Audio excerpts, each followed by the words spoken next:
What are you going to ask me? Roll. Are we rolling? Hi, I'm Matthew Willard. Welcome today to TV Insider. Oh, yeah, there's a big crowd outside. This is kind of cool. So wave at everyone. Oh, and the little hedgehog. Look at you guys. I was just told today how many people are going to be there, so that was a little intimidating. 4,000. Oh, I was told it was only 4. No, it's 4,000. Oh, okay. It's great to be here. We want to get out and meet some friends. We want to get out there and kind of experience it and get on the street. That would be really great. I saw some amazing pastel-colored, sexy Wookiees, some Chewbacca girls. That's what we got to do next year. There are 3 of them. We got to walk the floor like that. But the Uncle Sam, Real sexy. Yeah, it was a guys Sharknado on Uncle Sam guy. Uncle Sam Stilts. Sharknadoes, yeah. Right. that was pretty cool. We're having fun. A lot of fun. It's a lot of fun. He's having more fun than most. I'm always having more fun than most. Yes, we have to stop But it. that's just what I do. When it ends. The people No, watching, no. Oh, The people sorry. watching. People watching is amazing. People watching is very good. We've seen a lot of Ashes, guys dressed as Ash, and a couple of hot ladies dressed as Ash. Conventions now, you want to meet William Shatner, go find him. He's everywhere. The guy gets around like a cheap suit. Yeah, we heard Tom Hardy was in the building. I didn't want to meet him because, Scared. Yeah. What would you do that? Right. Like, do you peek at that point? Just throw it out. Yeah, you're like, okay, we're done. We can go home now. Right. Yeah. I'm going to open my Etsy shop now. I'm done. That's my Etsy. Because you have one in you. Of course, we all do. We just did our panel and there was a dude dressed as Daryl who called me enormous instead of Norman. And then we discussed levels of Candy Crush. It was an in-depth interview. What is Multiversus? Oh, nice. You don't even need notes. I always describe him as just an ordinary guy in extraordinary circumstances. I mean, as Carl alluded to, something happens to him that throws his whole life into like a major tizzy. And tizzy, I just used tizzy. I love said that word. tizzy. It's the first tizzy of the day. It's a tizzy. The show's a real tizzy. Can you tease any musical moments in season 5? No. No. Not yet. My back couldn't hurt more. Does this look okay? Does this look casual? There's Alien Baby. Don't know about that, but I'm about to have a baby on the way. Oh. Not me. No, on the show, yes. Yeah, I was in character. Big news, guys. Gonna be a dad. I think because we have so many music people on the show, if like there was a mix of Scream Queens and Glee, we got Ariana, we got Nick Jonas, I sing, Billy sings, you sing. Like, what would your brand of blood be? You can't sell blood because it has to be straight from the source. So it has to be very fresh. So you'd have to be selling the victims. Like farmer to table, but like... Oh, that comes in the... That might be a spoiler. We can't say that. The tribute to Jessica was just incredible. And I read online that you guys had used all previous recordings from the 2 of them to make that moment. How much of a challenge was that, putting that together? Casey and I had planned out that finale way in advance because Jessica passed in the middle of the season. And so we had to reorganize the season to where you felt like she was in the episodes, but that we actually kind of retroscripted them.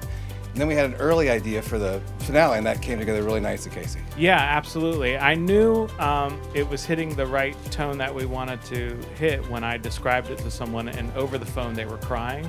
So I was like, okay, this is going to be good, and this is going to be a fitting tribute. And it just have Ron in there as well, I think. Ron Perlman, her husband, who played Ron Cadillac on the show. and who died 2 years previous. Yeah. Ron Liebman, not Ron Perlman. That would be for Mrs. Perlman. Yeah. That would be quite the shock that he was also married to Jessica.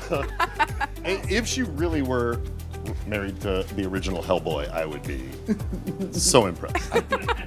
And I love my character because it has all those kind of layers. But I have to touch on something that Alex said at the panel. One of the things that I love about this, and you can tell by just looking around, is the diversity, and that we're keeping that alive because we're going to still be around in like 20, 30, 40,000. Who knows? We'll still be here.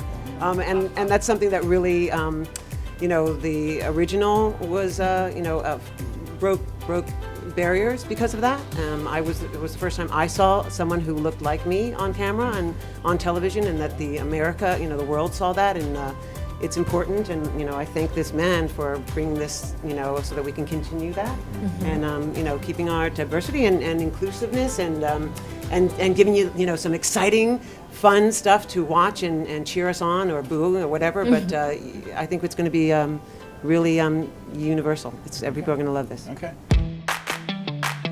Let's have a talk for a second. Come here. Nasty. Dark. Frightening. Sexy. Hot. That's all we got. We can't do any more than that. People ask us questions all the time about like, oh, you guys should do this and do that. So sometimes we don't really, we've done a lot of it. So sometimes we'll just do what we have to. So Connie is busy creating mayhem. I mean, she's truly just stirring the pot. And it's really exciting because we actually get to see Connie as a career woman. She loves what she's doing. And she still has the intention, it's not random and reckless at all, but she actually wants it to be a better place for the community. They hired a little friendly pit bull in Aya Cash, who came in really, I mean, yes, he's the babyface assassin, man, and she came in and really rocked the boat, and it was challenging from an artistic perspective, but also from the character's perspective. So it was a huge amount of fun, but sometimes that's pretty head-scratchy fun. How hard is it to reunite with this man? Seriously, right? I mean, just, he's like catnip to women.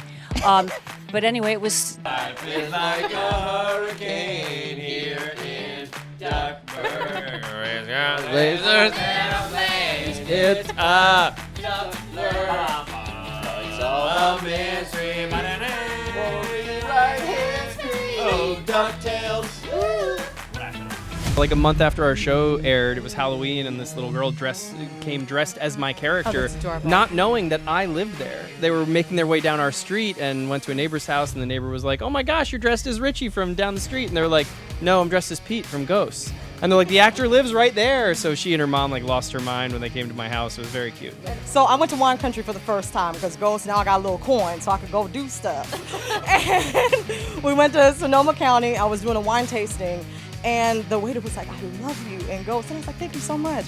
And this lady named Brenda from Michigan, bless her heart, was like, "Is that Alberta?" Fell all the way back out her chair. The drinks came spilling. And I was like, "Sis, I'm gonna buy you the rest of the drinks for the rest of the evening because you just gave me so much life." And she loved the show. Her and her husband and the kids, they watch it every Thursday. It was the bomb.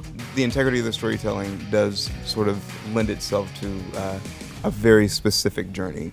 And you're gonna see it. Nice. And You said nothing. Yeah. You said he nailed it. In his defense, he said short answer, nothing. Long answer, why did you think it would be? It was just more words of Yeah. It's okay. Multiple costumes. These are always good to have handy. Right? Yeah. Fresh pair of underwear. Yeah, Han Solo laser pistol. Captain Kirk's chair from the original show is good. Do you have that? I feel like I you would two. have that. I have two. So you can spare one for Comic-Con. I could, yeah, absolutely. Yeah, it's my traveling one.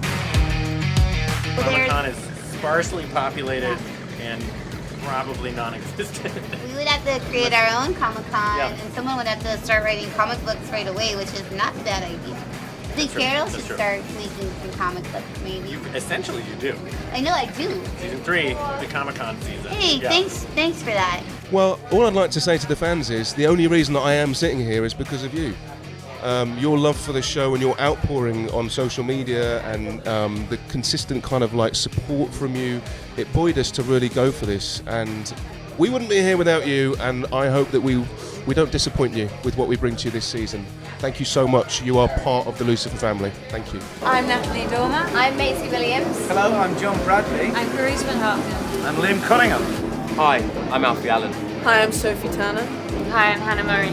Hi, I'm Peter Dinklage. And you're watching And you are watching TVinsider.com.